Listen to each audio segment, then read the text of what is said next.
দিচ্ছেন, কিন্তু আমি বুক ভরে নিঃশ্বাস নিতে পারি না। আমার বুক ভারী হয়ে আসে। আমার একমাত্র ভাই এই দেশের জন্য শহীদ হয়েছে। অনেকে অনেক আনন্দ নিয়ে এখানে উপস্থিত হয়েছেন, কিন্তু আমি ব্যক্তিগতভাবে কোনো আনন্দ নিয়ে এখানে উপস্থিত হতে পারি নাই।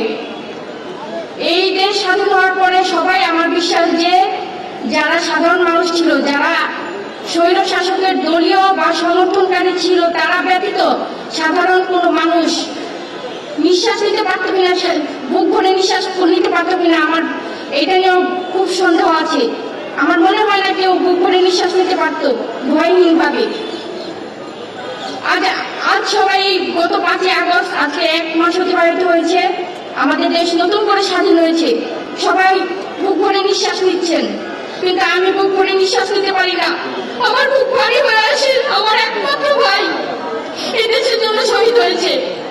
যেদিন 5ই আগস্ট দেশ স্বাধীন হয়েছে, সেদিন সবাই খুব আনন্দ নিয়ে গণভবনের দিকে রওনা দিয়েছে। সবাই খুব উচ্ছ্বাস করছিল, সবাই লাইভে আসছিল। আমার ফ্রেন্ডে যারা অনেকে দেখছিলাম, সবাই লাইভে চলে আসছে, খুব উচ্ছ্বাস নিয়ে গণভবনের দিকে রওনা দিচ্ছে। কিন্তু আমি খুব আতঙ্কিত ছিলাম, কারণ আমার ভাই ততক্ষণে পোস্ট করেছে ফেসবুকে। ওর শেষ পোস্ট ছিল যে আশুলিয়ার থানা পুলিশ আত্মসমর্পণের, দেশ স্বাধীন হওয়ার পরেও আশুলিয়া থানা পুলিশ আত্মসমর্পণের ঘোষণা দিয়ে গুলি করেছে।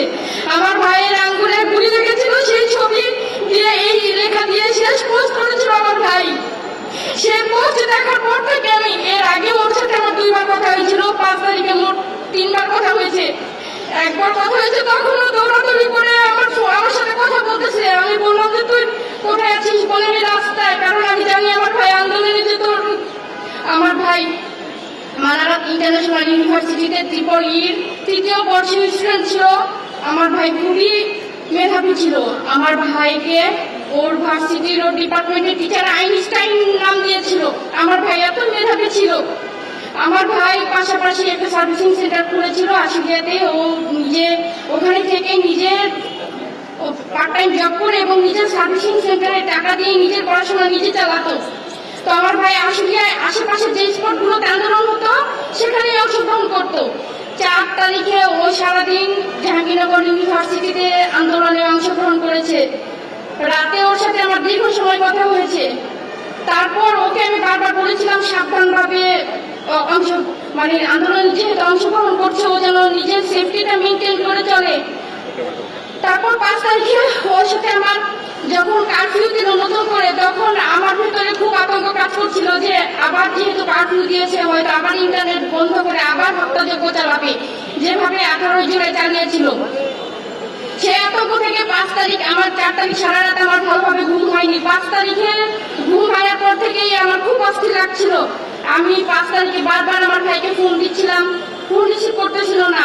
আর পরবর্তীতে আমি জানতে পারলাম যে আশুলিয়াতে সকাল 9টা থেকে ঘোরাঘুরি শুরু হয়েছে। আশুলিয়া থানা পুলিশ, স্থানীয় যে আওয়ামী লীগ, ছাত্রলীগ, স্বেচ্ছাসেবক লীগের যারা ছিল, সবাই মিলে এই বাইপেলকে ছাত্রদের দখলে যেন না যেতে পারে, বাইপেল ছাত্র যেন আন্দোলনে একত্রিত না হতে পারে, সেই জন্য এই পুলিশ সহ আওয়ামী লীগের সকলে এই গোলাগুলি শুরু করে দিয়েছে সকাল 9টা থেকেই। আমার সাথে যখন কথা হয় আমার ভাইয়ের, তখন জানালো যে ও রাস্তায়। আমি বললাম লোকেশন কোথায়? বললো বাইপেলে। ও বললাম পরিস্থিতি কি? বলে গোলাগুলি হচ্ছে। আমি বললাম একটু সরে যা তুই। বলে ভাগ্যে যা আছে তাই হবে। আমার ভাই এই স্বৈরাচারের বিরুদ্ধে আন্দোলন করে ওকে পদত্যাগ করা এবং এই দেশকে মুক্ত করা ছাড়া সেই আন্দোলন থেকে সরে যাওয়া, এটা কোনোভাবে ওর পক্ষে সম্ভব ছিল না। এই দেশকে মুক্ত করার ব্রত নিয়ে ও জীবন বাজি রেখে এই আন্দোলনে অংশগ্রহণ করেছিল।